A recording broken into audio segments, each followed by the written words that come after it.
近期我们把中文平台上讲土耳其20年免税的内容梳理了一遍，发现了一件事，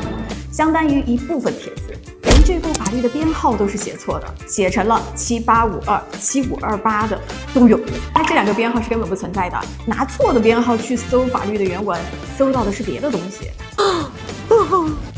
它的正确编号应该是7582。那这部法律2026年6月4日登上了土耳其的官方公报，表示它已经生效了。之前是议会5月20日通过，总统6月3日签的字。它一次做了3件事：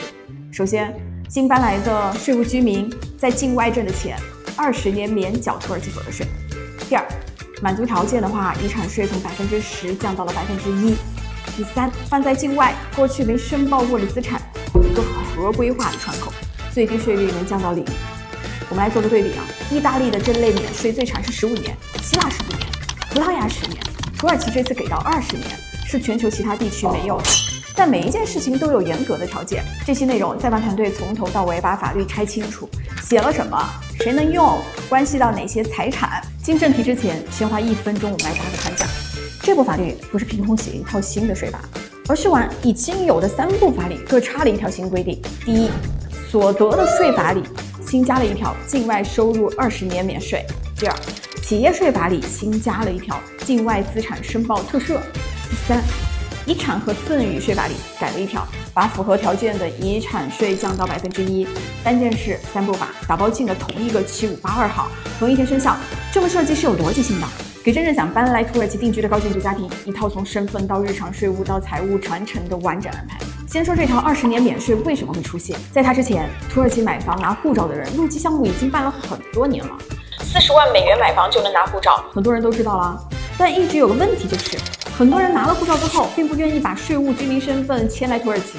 为什么呢？因为一旦做了土耳其税务居民，全球的收入都要拿到土耳其来报税，在那边报税，土耳其护照只当个备用证件。一个在香港、新加坡、迪拜有大量收入的人，宁可继续留这条免税，就是应对这个问题的。让搬来土耳其做这里的税务居民变成一件有吸引力的事，而不是一笔额外的负担。具体就是成为土耳其税务居民以后，未来20年在境外赚的收入，土耳其这边不征税。这个免税不是搬来就自动有的，有4个明确的条件。首先，时间上要在2026年1月1日之后成为土耳其税务居民。法律虽然是6月4日才生效，但往前追溯到了今年年初，今年的1月1日以后，建立税务居民身份的人都在窗口里。第二，过去要干尖，成为税务居民之前的3个完整年份，也就是2023年、2024年、2025年这3年，没在土耳其登记过长期住所，也没在土耳其按全球收入报过税。第三，免的钱必须是境外挣的。第四，要主动去税务局申请一份豁免证书，免税才生效，不是自动到账的。4条里最容易被讲反的是第2条，关键方向是这3年是往回看的，不是往前等的。中文网络上很多人说成了拿了护照还得再等3年，这是反的，不用等，只要过去3年满足条件，税务从成为税务居民那天就开始算，没有等待期。对大多数从中国内地、香港、新加坡、迪拜来的人来说，这条天然就满足了，因为本来就没有在土耳其交过税、登记过住所。补一句哈，这里说的长期住所登记不等于在土耳其住了很多天，也不等于有居留许可，它是一个专门的行政登记状态。它在3年回溯里到底怎么算，财政部细则还没出，要等细则才能明确。一个很多人不知道，但对已经买了房的人很重要的例外。如果过去3年在土耳其有本地收入，比如买的房子出租收了租金，或者有证券买卖的收益，而且这些钱已经在土耳其依法报过税了，这不会取消免税资格。法律把人分成2种，只就土耳其本地这部分收入报税的是一种状态，必须把全球收入都拿来土耳其报税的才叫税务居民。法律原文写得很清楚，因为本地的房产、证券这类收益在土耳其交过税，不影响享受这条免税。说白了，过去只要把土耳其本地赚的钱报给了土耳其，境外的钱还在境外报，这不算是曾经是土耳其税务居民。对已经在土耳其持有房产的人，这是一个重要的安心点了。20年免的是在外面挣的钱，不是全部。理解这条免税，关键词是境外赚的。它保护的是在土耳其以外赚的钱，不是所有收入一刀切的全免。那税务范围内的都是境外赚的，境外的工资、股息分红、利息、境外房子的租金、买卖资产的收益、版税，明确是不免的。是在土耳其本地赚的任何钱，包括在土耳其本地工作的收入、土耳其本地的房子的租金、本地公司做本地生意的收入，这些还是要按土耳其正常税率交的。一句话，继续在全世界做生意，只是把住的地方搬到土耳其。这条法律保护的是在外面赚的钱，不保护在土耳其本地做生意收租金的钱。再补一个专业细节，懂行的会在意，同一笔已经免了税的境外收入，不能再去土耳其申请境外移交税款的抵扣，本来就不收这笔税啦，自然没有可抵的空间。这说明这条是直接不收的安排，不是在原有税制上的打折。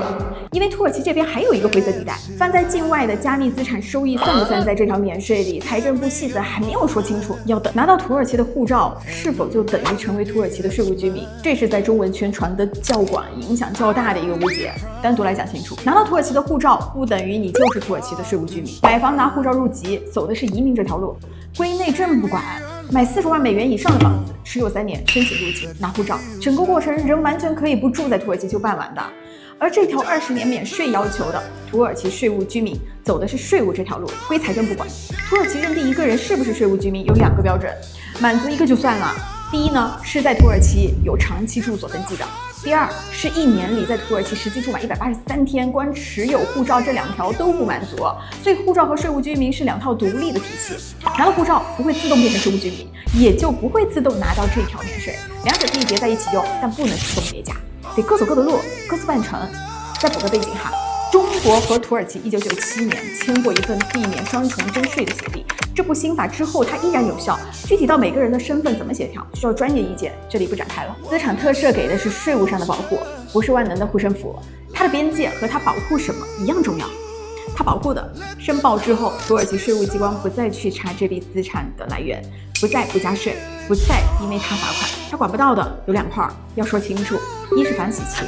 土耳其有一个独立运作的反洗钱机构，法律原文写明，这条特赦不影响其他法律继续适用。意思就是税务上的保护不等于反洗钱上的豁免，金融机构处理大额申报时照样有义务上报可疑的交易。对资产来源本身正当合法经营来的人，这块风险主要是理论上的，但这是一条要知道的边界。二是各国之间的账户信息自动交换，现在全球100多个国家和地区，包括土耳其和中国，都参加了一个机制，你在某国银行的账户信息会被那家银行自动报给你税务上属于哪个国家的税务机构。这条特赦保护的是在土耳其这边不被追查历史税务，它没法阻止这种信息交换继续运转，这不是这部法律的缺陷了，这是所有跨境安排都绕不开的国际税务常识。任何一个国家给的税务保护范围都只到自己国家的边界为止，具体到每个人的资产结构怎么处理，需要专业的税务和法律意见，这里不延伸了。先解释资产特赦是什么。简单说，一笔放在境外，过去没向任何税务机关申报过的资产，这个窗口让它可以公开化，相对低的税可能低至0。之后土耳其税务机关就不再追究这笔资产过去的税务问题了。交一笔，这是土耳其历史上第8次开放这种机制。这一次的特别之处是以时间换税率，承诺保留12年，保留1年降到4%，2年降到3%，3年降到2%，4年降到1%，保留5年降到0%。你愿意把资产留在土耳其越久，交的是越少。这有个时间差哈。2026年12月31日之前申报，按上面这些税率；2027年再申报，同样条件下，每档税率再加0.5个点。2027年7月31日之后，窗口就关了。越早申报越划算。明确不在范围内的有2类，一类是返场，不管境内境外的房子都不行；二是加密货币。中文网络上很多人说加密货币能靠资产特赦洗白，这是不准确的。法律列的可申报清单是封闭的，现金、黄金、外汇、证券这些，加密货币不在里头。从现行法律文本看，加密货币不在这个窗口里。具体怎么申报，法律已经定了，是向银行办，不是向税务局，银行代算代缴。但是交哪些材料呢？用什么表格呢？财务部细则还没出，要等。中文平台上关于这部法律的内容，相当一部分至少有1处事实是错误的，而且有人拿着这些错误在做决策。10条来说5个常见的，我们只纠正说法哈，不点名，不说同行。错误1，拿到护照就自动享受20年免税，不对，护照是移民身份，免税是税务资格，2套体系不会自动触发的，还得另外成为税务居民再申请豁免证书才生效。错误2，境外资产合规化的窗口可以申报加密货币，不对，能申报的是现金、黄金、外汇、证券这些，封闭清单里没有加密货币。错误3，这部法律里包含软件出口100%抵扣，张冠李戴了，朋友们。那个来自另一份文件是2026年4月30日的一道总统令，管的是公司和自由职业者，而这部7582